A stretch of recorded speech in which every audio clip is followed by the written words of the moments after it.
In this morning's reading from the first 10 verses of the 15th chapter of Luke's Gospel, Jesus paints two pictures for us.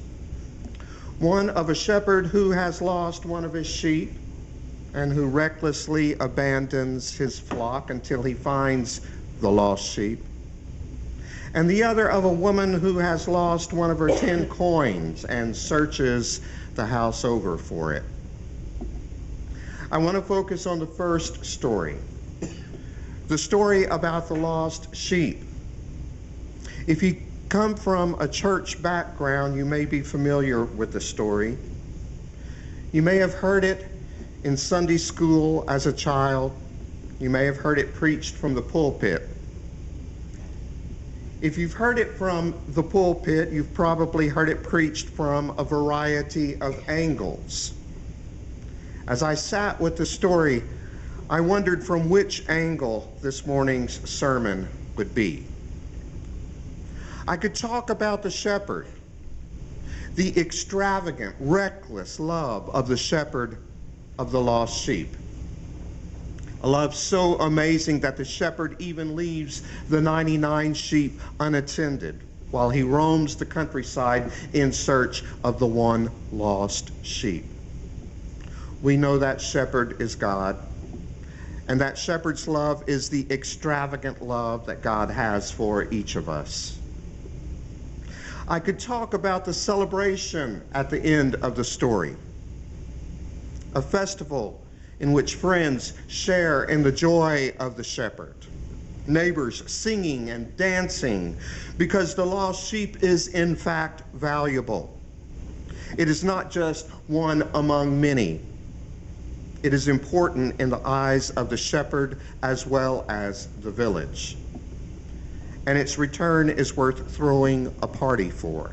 And that's just the sort of party that God throws in the honor of each one of us. I've heard sermons preached over the years, and you probably have too, from these different perspectives as well as some others. But as I sat with this story, I began to wonder something. Why did the sheep wander in the first place? If we think of it as a metaphor for a sinner, we might assume that it's just the nature of sheep to wander off, to stray from safety, that sheep just naturally wander all over the place without the watchful care of the shepherd. But in fact, that's not the nature of sheep at all. It's the banding together in large groups which protects sheep from predators which will go after the outliers of the flock. Banding together in large groups is their only protection from predators. And so I return to the original question. Why did the sheep wander in the first place? Maybe it was because of the color of its wool.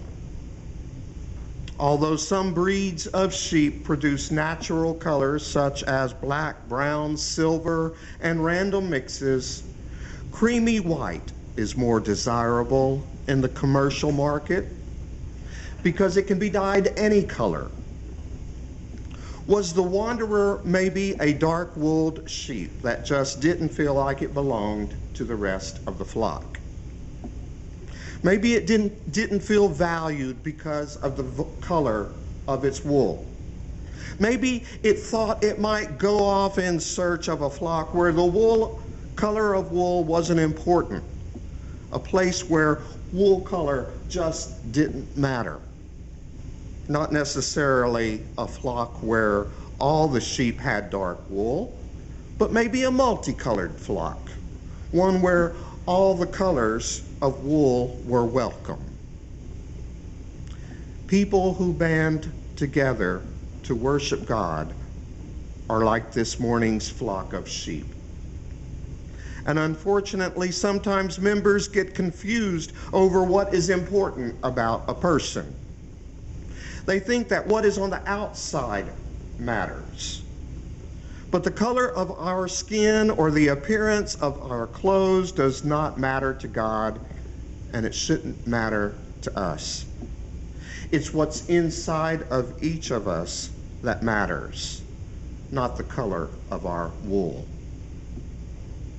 A favorite story of mine is found in the Old Testament within the book of 1 Samuel.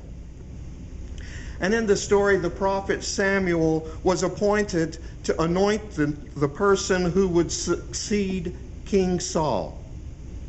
And so Samuel did as he was told to do. He went to Bethlehem to the house of Jesse, who had 8 sons. All Samuel knew was that the next king would be one of Jesse's sons. So he commanded Jesse to parade his sons before him. And so the first 7 sons from the eldest on down were brought before Samuel. But none of them were the right ones. Finally, Samuel asked, were there no other sons?